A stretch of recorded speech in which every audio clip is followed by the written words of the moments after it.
আসন্ন ইলিয়াটগঞ্জ রাজেন্দ্র বিশ্বনাথ উচ্চ বিদ্যালয়ের ম্যানেজিং কমিটির নির্বাচনকে ঘিরে পুরো এলাকায় এখন উচ্ছ্বসিত পরিবেশ। সকলের দৃষ্টি এখন ৩ নভেম্বর ভোটে কে হবেন বিদ্যালয়ের পরবর্তী অভিভাবক প্রতিনিধি। তার মধ্যে অভিভাবক শ্রেণীর সদস্য পদে আলোচনার কেন্দ্রে রয়েছেন সমাজসেবক ও বিশিষ্ট ব্যবসায়ী মোহাম্মদ আজহারুল ইসলাম। দীর্ঘদিন ধরে শিক্ষা ও সমাজকল্যাণমূলক কর্মকাণ্ডে সক্রিয় এই ব্যক্তি শিক্ষার মান উন্নয়ন, বিদ্যালয়ের পরিবেশ উন্নয়ন এবং শিক্ষার্থীদের সার্বিক কল্যাণে কাজ করার অঙ্গীকার ব্যক্ত করছেন। আমি যদি আল্লাহর হুকুম আপনাদের ভোটে অথবা আপনাদের চেষ্টা আমি নির্বাচিত হই, আমি এই এলাকার যত গরিব দুঃখী ছাত্রছাত্রী আছে তাদের পাশে আমি ইনশাল্লাহ থাকব। যারা 500 টাকা তারা দিয়ে একটা বেতন দিতে পারে না, তাদের যে 300 টাকা সাহায্য করে, অথবা তারা দিতে পারে না, ভাই এই টাকাটা আমি দিয়ে দিলাম, এটা আমার আর গায়ে লাগলো না। এ উপলক্ষে শুক্রবার 17 অক্টোবর সন্ধ্যায় বিদ্যালয়ের প্রাক্তন শিক্ষার্থী সংগঠন 98 ব্যাচ বন্ধুমহলের উদ্যোগে তার প্রার্থিতা ঘিরে এক আলোচনা সভা অনুষ্ঠিত হয়। সভায় সংগঠনের সদস্যরা একত্রিত হয়ে আগামী 3 নভেম্বর অনুষ্ঠিতব্য নির্বাচন ও মোহাম্মদ আজহারুল ইসলামকে বিজয়ী করতে অভিভাবকদের কাছে ভোট প্রার্থনার কার্যক্রম জোরদারের সিদ্ধান্ত গ্রহণ করেন। আলোচনা সভায় বক্তারা বলেন, মোহাম্মদ আজহারুল ইসলাম বিদ্যালয়ের উন্নয়নে যে স্বপ্ন ও পরিকল্পনা উপস্থাপন করেছেন তা বাস্তবায়িত হলে ইলিয়াটগঞ্জ রাজেন্দ্র বিশ্বনাথ উচ্চ বিদ্যালয় অগ্রগতির নতুন দিগন্তে পৌঁছাবে।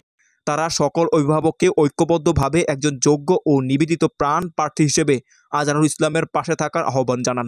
ইলিয়াটগঞ্জ রাবি উচ্চ বিদ্যালয়ের যে সার্বিক উন্নয়ন এবং স্টুডেন্টদের যে লেখাপড়ার মান উন্নয়ন বৃদ্ধি হবে, টিচারদের যে সুযোগ সুবিধা বৃদ্ধি করবে এবং অবকাঠামো থেকে শুরু করে বিদ্যালয়ের যে সার্বিক উন্নয়ন, সেই উন্নয়নগুলো তারা করবে বলে আমাদের বিশ্বাস এবং ভোটারও সেই বিশ্বাসটা রাখছে। সবাইকে ধন্যবাদ।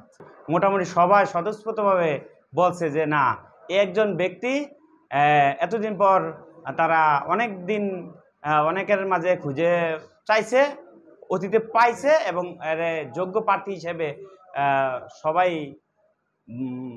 তার সমর্থন ব্যক্ত করছে। আমরা এতদিন যাবৎ যে আশাটা করেছিলাম যে আমাদের বন্ধুদের মাঝে যদি একজন কেউ ম্যানেজিং কমিটির সদস্য হতো তাহলে আমাদের ছেলেমেয়ে অনেক সুশিক্ষায় শিক্ষিত হতো, কিন্তু অতীতে যারা ছিল তাদের কাছ থেকে যাই পেয়েছি তা বলা যাবে না।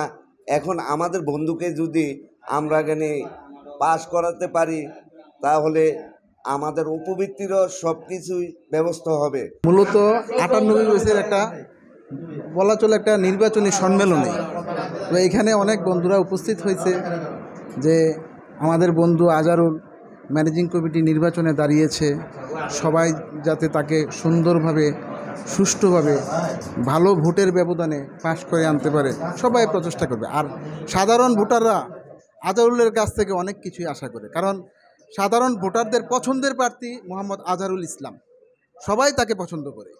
সবাই একটু যার যার অবস্থান থেকে আজহারুল ইসলামকে জয়যুক্ত করে ইনশাল্লাহ 3 তারিখে ফুলের মালা দিয়ে জয়যুক্ত করে ইনশাল্লাহ আমরা ঘরে ফিরব। সভায় বক্তব্য রাখেন সমাজসেবক মোহাম্মদ মনির হোসেন, সমাজসেবক ও ব্যবসায়ী মোহাম্মদ আক্তার হোসেন, ব্যবসায়ী মোহাম্মদ মাসুম মুন্সি, কামাল হোসেন, মোহাম্মদ গিয়াসউদ্দিন প্রমুখ। এ সময় উপস্থিত ছিলেন ব্যবসায়ী ওয়াসিম প্রধান, আকবর হোসেন, রাসেল মোল্লা, চাকুরজীবী রতন রায়, ব্যবসায়ী উজ্জ্বল মল্লিক, মোহাম্মদ সবুর চৌধুরী, মোহাম্মদ সুজন ভুইয়া, মোহাম্মদ মনির টামটা, দিদার টামটা, ফারুক, মহিউদ্দিন, জামিল মাহমুদ সহ সভায় 98 ব্যাচের সদস্যদের পাশাপাশি স্থানীয় শিক্ষানুরাগী, অভিভাবক ও সমাজের বিভিন্ন স্তরের মানুষ উপস্থিত ছিলেন। সুহেল রানা, মাইচান্দিনা।